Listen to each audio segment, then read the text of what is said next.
আমি দৈনিক জনতা জমিন পত্রিকার প্রকাশক ও সম্পাদক জাবদ আলম কিরণ বলছি। আপনারা ইতিমধ্যে জেনেছেন যে সম্প্রতি একটা চক্র মহল আমাকে বিভিন্নভাবে সামাজিক যোগাযোগ মাধ্যমে আমাকে প্রাণনাশের হুমকি দিয়ে আসতেছে এবং আমার গর্ভধারিণী মাকে নিয়ে ফেসবুকের মাধ্যমে অশালীন ভাষায় গালমন্দ করে আসতেছে।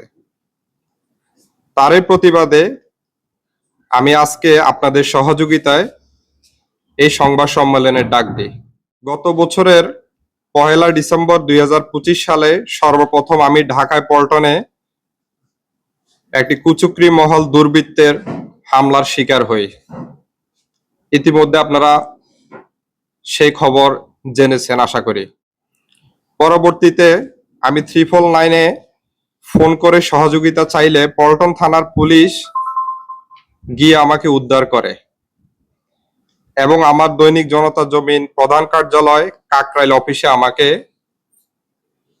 পুলিশ নিরাপত্তায় পৌঁছে দেয়। পরবর্তীতে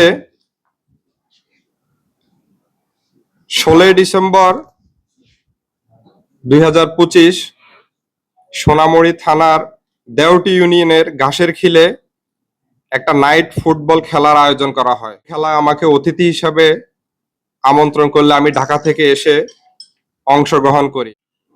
সেখানেও আমাকে প্রাণনাশের চেষ্টা করলে আমি স্থানীয় মেম্বার বাড়িতে আশ্রয় নিয়ে এসআই কামাল সাহেবের নেতৃত্বে ওই মেম্বার বাড়ি থেকে একটা ঘর থেকে উদ্ধার করে আমার বাড়িতে গভীর রাতে পৌঁছে দেয়। পরে আমি সোনামুড়ি থানায় 4 জনের নাম উল্লেখ করে এবং কিছু অজ্ঞাতনামা দিয়ে একটি জিডি দায়ের করি। কিন্তু অতি দুঃখের সাথে আপনাদেরকে জানানো যাচ্ছে যে আজকে 6 মাস পের হয়ে গেল, আমি এই পর্যন্ত সোনামুড়ি থানার দায়ের করা জিডির কোনো প্রতিক্রিয়া পাইনি। কিন্তু আমার শত্রুরা তথা যে কুচক্রী মহল আমার পিছনে লেগেছে, আমাকে যে কোনো সময় আমার যে কোনো ক্ষতি করার জন্য তারা প্রাণনাশের হুমকি দিয়ে যাচ্ছে। অতএব আমি মাননীয় প্রধানমন্ত্রী জনাব তারেক রহমান এবং আমাদের এমপি মহোদয় নোয়াখালী 1 আসনের সম্মানিত সংসদ সদস্য ব্যারিস্টার এম মাহবুবউদ্দিন খোকন ভাইয়ের দৃষ্টি আকর্ষণ করছি এবং আমি আমার পরিবার সহ বর্তমানে নিরাপত্তাহীনায় ভুগছি। গত 2 দিন আগে আমি সোনামুড়ি থানার ভারপ্রাপ্ত কর্মকর্তা কবির আহমেদ ওনার সাথে আমি যোগাযোগ করছি এবং আমার যে জিডির আয়ু কামাল সাহেবের সাথে আমি যোগাযোগ করছি। কামাল সাহেব বলছে আমার সাথে সরাসরি কথা বলবে। তা আমি বলছি আপনি তো আমার বাসায় এসেও কয়েকবার সরাসরি কথা বলছেন, আমি আপনাকে অনেক তথ্য দিয়েছি। গাড়িতে ডিভাইস বসানো হয়েছে, আমার গাড়িতে জিপিএস ট্র্যাকার বসানো হয়েছে, সেটা আমার ড্রাইভারের মাধ্যমে করা হয়েছে। যখন সেটা আমি বুঝতে পারি আমার ড্রাইভার ছুটির কথা বলে চাকরি ছেড়ে চলে আসে এবং আমার ড্রাইভারের বাড়ি হচ্ছে শিমুলিয়া, সোনামুড়ি শিমুলিয়া।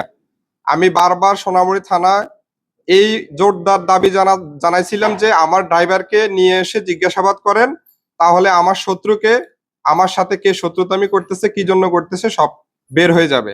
নজরুল আর হচ্ছে শাহাদাত, ফিরোজ, আনোয়ার আর বর্তমান সন্দেহজনক যাদেরকে আমি মনে করছি আনোয়ার বাড়ি ফিন্টু এবং শাহজাহান সাজু, এই 4 জন আমি জিডির মধ্যে স্পেসিফিকলি নাম উল্লেখ করে জিডি করি। আর অজ্ঞাতভাবে বর্তমানে আমার আরেকটু সন্দেহজনক হচ্ছে সাজু ভাই এবং ফিন্টু সাহেব, এই 2 জন, এই 6 জনকে ঘিরে হচ্ছে আমার বর্তমানে যে মামলার আমার দাবি ইনভেস্টিগেশনের, এই 6 জনকে ঘিরে আমার দাবি।